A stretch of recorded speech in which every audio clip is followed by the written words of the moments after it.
Dustin Poirier's been finishing fighting icons for years now. He even dominated a very young Max Holloway during the time they shared in the featherweight division. On the long list of fighters you would not want to take on in your UFC debut, you gotta rank Dustin pretty highly. But when the 20-year-old Holloway answered the call from the UFC to make that walk, he was never going to turn down any opponent. Unfortunately, this was a case of way too much too soon for Holloway, and Poirier was able to easily drag his inexperienced opponent down to the mat, mounting him with ease and controlling that position to eventually lock in an armbar. But though Max was young, he was still insanely tough, forcing Poirier to adjust his position and eventually lock in a triangle armbar to get the tap. To this day, this is the only time Holloway has ever been finished in his fighting career. These two would, of course, meet again at 155 pounds down the line, with Poirier once again reigning supreme. Next up, we jump forward a few years after the end of Poirier's time as a featherweight, when his growing physical frame and inconsistency in the cage caused him to take a step up in weight to the lightweight division. Conor McGregor had just embarrassed the Diamond at 145 pounds, but with Carlos Diego Ferreira in front of him, he would get an opportunity to see just how well his talents would translate to this new home. And early on, Poirier's boxing looked better than ever. His trademark stance switching allowed him to catch Ferreira in the pocket, dropping him to the canvas and setting up a finishing sequence that could have been stopped a little sooner. One hell of a lightweight debut for Dustin, and proof that his power and physicality were the perfect fit for this new weight class. And we got to see that power increase exponentially the further up the ladder he climbed. Yancy Medeiros was not a top 15 fighter, but he was a gritty test for Dustin, and one that would let us know if he was truly ready for the next step. Early on, these two slugged it out, trading heavy blows, with Poirier showing improved defense and his newfound punching power. And when he had Yancy hurt, his ability to move in for the kill was exceptional. As we've seen time and time again in this young fighter's career, his sense for the finish is truly exceptional, and when he does get his opponents hurt, he knows exactly when to turn up the heat, and the way he closed the show against Yancy displayed this to the fullest. Poirier was just too much for this Hawaiian, too powerful, too skilled, and too intelligent. Joe Rogan definitely channeled the commentator's curse with this one. Bobby Green was seemingly having fun in there, taunting Poirier while eating his best shots. But once again, we saw Poirier start to sit down on his shots at the perfect moments, and just as Rogan began to openly declare that Justin loading up on his punches was a mistake, DP found his target with a huge shot, putting Green down for a first-round knockout. This was definitely a greater display of Dustin's raw power, and it proved that he was ready for a big step up in competition. Over the coming years, Dustin would bounce back from a shocking loss to Michael Johnson by beating Jim Miller and Anthony Pettis, while also engaging in a no contest with Eddie Alvarez. But it was his matchup with the UFC's newest fan favorite Justin Gaethje that really served as a breakthrough, a fight that made many fans understand that this version of Poirier was nothing like the guy who had been exposed by Conor McGregor at featherweight.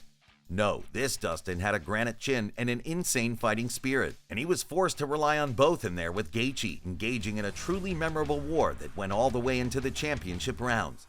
And while we know that Justin hits like a truck, Poirier was still right there in his face in round 4, and eventually he was able to turn the tide, unloading a combo on Gaethje that stunned him badly, allowing Poirier to move in for the kill, ending this bout with a stunning TKO in one of the best fights of the year. There was a real sense of unfinished business around the Eddie Alvarez matchup. Poirier had been dominating the former champion, but Eddie's grit kept him in the fight just long enough before eventually kneeing DP illegally to force the no contest. But this time, Poirier was still clearly improving, while Alvarez's time in the top flight was coming to an end. And as soon as Dustin had his target in trouble, you really got to see just how well he was continuing to build on his strengths. This time, when Eddie got rocked, Poirier's ability to land with high volume while avoiding all of his opponent's attempts at a last-ditch comeback, yeah, it's a truly beautiful finish. Dustin's shot selection, how he complemented his boxing with knees and head kicks, it marked a true evolution for his offensive talents. Eddie never stood a chance once Poirier had him on skates. Dustin was forced to wait for 7 long years to get a second crack at Conor McGregor, and in that time, the Irishman's fame had well and truly shot through the roof. But even though his own run at 155 pounds had seen him beat some of the very best fighters in the world, Poirier still went into this one as a betting underdog, with many analysts picking Conor to move to 2-0 over his old rival. And in round 1, despite Poirier having some good moments and strikes landed, Conor appeared to be looking confident, definitely landing the bigger shots and stunning Poirier at one point. But Dustin's constant calf kicks were starting to pile up, and by round 2, McGregor was heavily compromised. So much so that DP was able to steal his momentum with a huge barrage that stunned and eventually KO'd the former two-weight world champion in shocking fashion. Conor had been submitted in the past, but to see him lose by TKO only served to prove that Poirier was reaching another level entirely. Dustin Poirier versus Michael Chandler was always going to be a banger, but through the opening 2 rounds it was certainly interesting to see just how much success Chandler was having. You could certainly make the argument that it was 1-1 coming into round 3, with the momentum falling on the side of Chandler. But in classic Poirier fashion, he grew into this bout, finding his way to his opponent's back in the early stages of the final 5.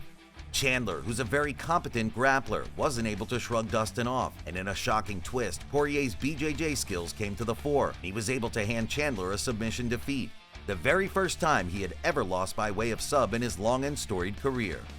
Dustin would run into some real trouble in his next fight against Justin Gaethje, losing by way of brutal head kick finish. And if the fans were wondering whether this 35-year-old veteran was finally at risk of getting overtaken by younger opposition, his clash with the Frenchman Benoit Saint-Denis looked set to provide us with the answers. The question of whether or not DP would be able to take a shot well would soon be resolved when he took on this powerful rising contender. And early on, we did see Dustin get tested, but in that second round, Poirier stepped up his pace, foregoing his repeated attempts at guillotine chokes to eventually get a knockdown on BSD. And once again, his ability to capitalize on a huge opening was fantastic. And once he found the perfect shot, he finished Saint-Denis with a big punch on the feet and a huge follow-up to his grounded opponent. Dustin Poirier had doubled down on his top 5 status, pulling off a massive win for his legacy.